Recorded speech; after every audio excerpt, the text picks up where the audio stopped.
Žinojau, atsiprašau, ir tik tada sužinojau, kad atidaromos naujos studijos, nauja studijų kryptis, būtent baltistika, lietuvių ir latvių filologija, nors tada, kadangi čia buvo pirmieji metai, lietuvių kalba buvo kaip pagrindinė, latvių kalba buvo kaip papildoma. Ir aš taip pagalvojau, ką žinau apie Lietuvą. Ir atsisakiau iš tą klausimą, kad tikrai nedaug. Aš turėjau tokį gana romantizuotą Lietuvos vaizdą sukurtą per Mickevičiaus, per Kraševskio, per Milošo tekstus, bet apie šiuolaikinę Lietuvą tikrai žinojau labai nedaug. Aišku, čia buvo 90-ųjų metų pradžia, tai aš žinojau, kas yra Sąjūdis, kas yra Landsbergis, nes šitie reikalai buvo žinomi Lenkijoje tuo metu, bet iš tikrųjų žinojau labai nedaug. Ir taip pagalvojau, kad kadangi žinau tiek nedaug, o čia mūsų labai artimi kaimynai, tai reikėtų sužinoti daugiau. Ir jeigu pabandysiu, jeigu nepatiks, tai aš gal persikelsiu tiesiog į polonistiką, kadangi čia buvo vienas fakultetas, net keli dalykai buvo dėstomi kartu. Ir pasirodė, kad patiko, kad studijos labai patiko į lietuvių kalbą, patiko man, kaip lietuvių kalba skamba, kaip patiko labai ta kalbos melodija, bet patiko ir žmonės. Mano kursiokai, mūsų buvo 12, tik 2 merginos buvo lietuvės iš Punsko krašto, ten gyvena didžiausia Lenkijos lietuvių mažuma. O visi kiti buvo kaip aš, tokie keistuoliai. Visi dabar puolė studijuoti verslą, ekonomiką, o čia tokie žmonės, kurie tiesiog susidomėjo baltistika ir taip susiplanavo savo akademinę karjerą. Tai čia buvo labai įdomus žmonės, tokie plačių akiračių, atviri. Mano kursiokė Lucija iki šiol yra mano artimiausia draugė. Ir palaikom ryšius ir su kitais. Aš neturėjau jokių lietuviškų šaknų, bet čia vienas juokingas dalykas, per pirmą Lietuvos istorijos paskaitą aš sužinojau, mūsų istorijos profesorius iš karto paklausė, ar aš žinau, kas buvo, nes kaip jūs girdėjote, mano pavardė Taboras, ir jis paklausė, ar aš žinau, kas buvo vyskupas Taboras. Ir pasirodė, kad Wojciech Tabor, Vaitiekus Taboras buvo labai svarbi 15 amžiaus Vilniaus asmenybė. Jis buvo Vilniaus vyskupijos valdovas, administratorius ir Vilniaus miesto gynybinės sienos statybos iniciatorius ir rėmėjas. Jis karūnavo kunigaikštį Aleksandrą. Tai pasirodė, kad žmogus pavardė Taboras buvo labai artimai susijęs su Vilniumi, tai aš juokiausi po to, kad gal kažkokie genai atsiliepė ir pritraukė mane prie Vilniaus, bet čia aišku taip tik toks anekdotas. Tai studijos labai patiko, žmonės patiko ir mums labai pasisekė su dėstytojais. Tuo metu baltistikos katedroje Varšuvos universitete dirbo puikūs profesoriai kalbininkai, profesorius Močinskis, profesorius Holvutas, bet ir labai, labai geri ir draugiški kalbos dėstytojai. Ana Romančuk, Irena Aleksaitė, Nijolė Birgel, Mirjana Kozak, tai tikrai jų dėka aš pasilikau, aš neperėjau į polonistiką, tiesiog man buvo labai smagu ten studijuoti, įdomu, mes kaip funkcionavom kaip šeima, kadangi aš, kaip jums pasakiau, mūsų buvo labai nedaug. Studijos man sekėsi neblogai, nors lietuvių kalba yra, kaip jūs tikriausiai žinote, gana sunki, bet ir lenkų gramatika nėra labai lengva, tai gal dėl to man nebuvo taip sunku išmokti kalbėti, nors man visada buvo labai sunkiausias dalykas buvo kirčiavimas ir tartis. Ir mano galva beveik turbūt neįmanoma užsieniečių išmokti kalbėti lietuviškai be akcento.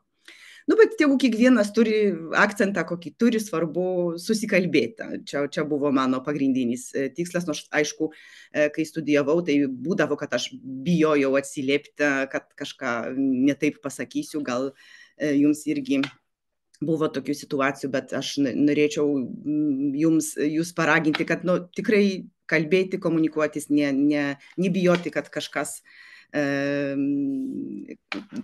pasakysite ne taip. Trečiame kurse aš išvažiavau į Vilnių į stipendiją vienam semestrui, gyvenau bendrabutį Saulėtekio rajone su tokia labai spalvinga kompanija žmonių iš viso pasaulio, ir buvo studentų ir iš Suomijos, iš Norvegijos, iš Japonijos, iš Rusijos, iš Didžiosios Britanijos. Ir dalyvavau kursuose Vilniaus universitete ir dabar organizuojami tokie labai geri, rekomenduoju, kursai, lietuvių kalbos ir kultūros kursai užsieniečiams įvairių pakopų. Ir irgi ten dirba labai geri dėstytojai, tai aš baigiau šitą kursą. Ir žinoma, kai atsiradau Vilniuje, tai iš karto įsimylėjau. Ta prasme, aš čia nebūsiu labai originali, kas man labiausiai patiko Vilniuje. Vilniuje man patiko architektūra. Aš iki šiol prisimenu, kokį įspūdį man padarė, pavyzdžiui, Šventojų Petro ir Povilo bažnyčios interjeras Antakalny. Viena mano mylimiausių pasivaikščiojimo vietų iki šiol yra Bernardinų kapinės. Tai kadangi man patinka labai vaikščioti, tai aš valandomis klajojau po miestą ir aš tikrai labai gerai jaučiuosi Vilniuje. Aš ten jaučiuosi kaip namie. Čia yra vienas mano mylimiausių miestų Europoje. O jeigu kalbant apie visą Lietuvą, tai labai patinka Kuršių nerija, labai patinka Nida. Gal ne per patį sezoną, bet aš dažnai pasiilgstu šių vietų ir kai jau ilgai nebūnu, tai labai norisi nuvažiuoti vėl. Tai tiesiog aš iš karto pasijutau Vilniuje, kaip minėjau, kaip namie. Nebuvo tokio momento, kad man reikėtų kažkaip sudraugauti su miestu. Aš ten atvažiavau ir viskas iš karto buvo savo vietoj. Magistro darbą aš rašiau apie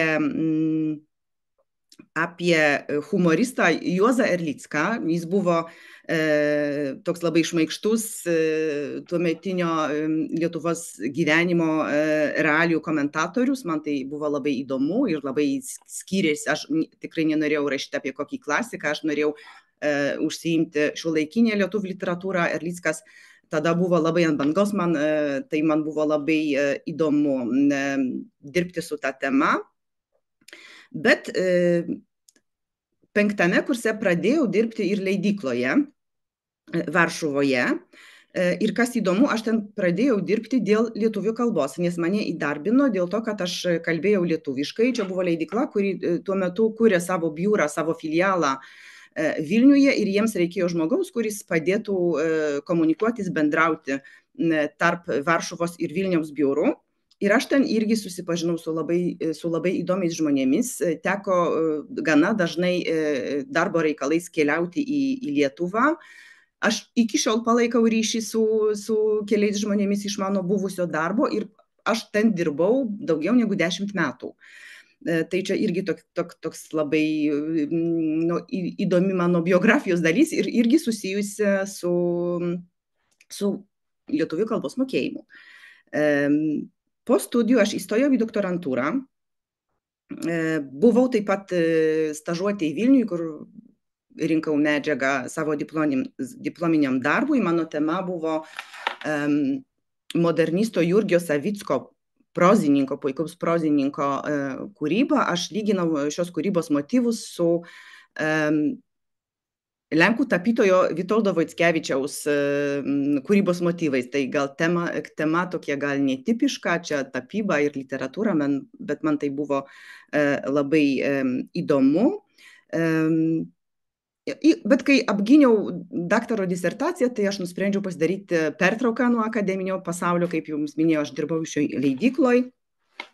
Tai aš trumpam palikau universitetą, bet dirbau kaip ateinanti dėstytoja. Tokia. Buvau katedros bendradarbė, dėsčiau studentams, baltistikos studentams lietuvių literatūrą ir redakcinius dalykus, kadangi turėjau tos srities patirties. O po to, po kelių metų, 2014-aisiais, pasirodė, kad viena katedros kolegė išeina motinystės atostogų ir labai reikia žmogaus, kuris galėtų ją pavaduoti, dėstyti literatūrą. O tada mano leidykla užsidarė ir aš supratau, kad čia yra ženklas, kad man reikia grįžti į akademinį pasaulį ir grįžti prie baltistikos.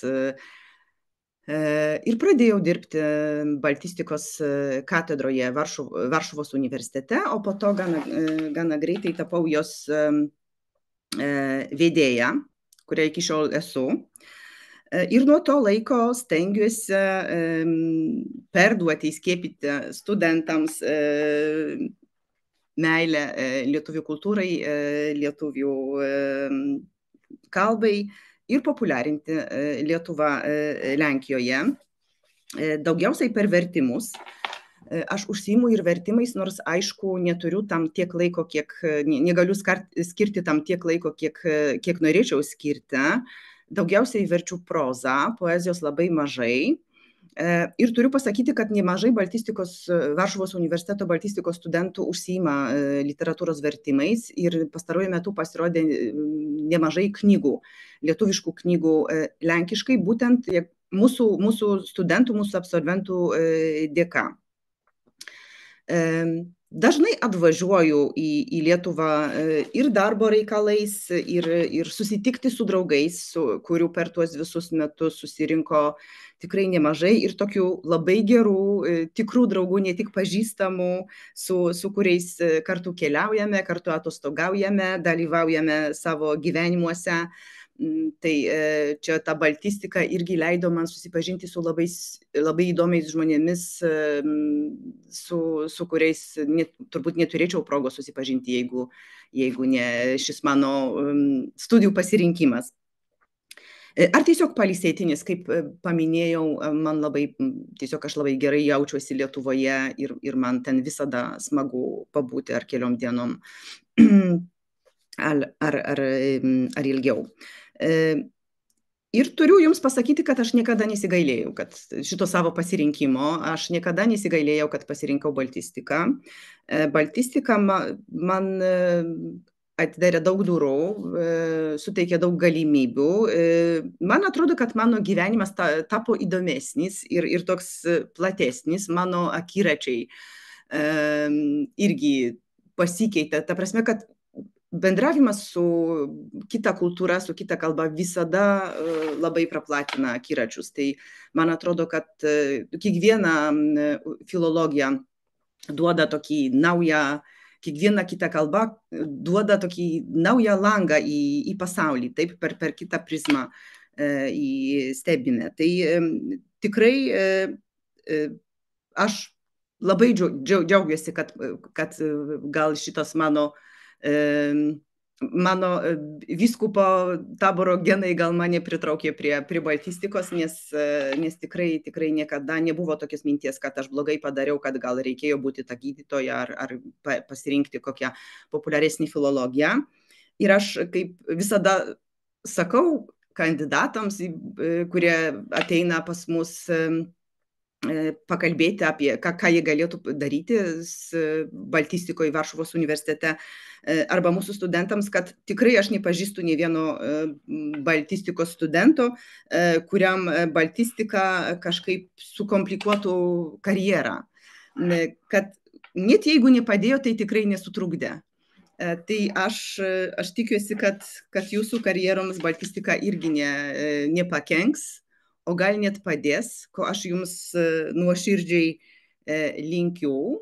Ir turbūt tai tiek, kiek norėjau Jums pasakyti. Tikrai linkiu Jums gerų studijų, linkiu Jums gero susitikimo, geros diskusijos ir labai dėkoju už tą laiką praleistą su manim. Ačiū.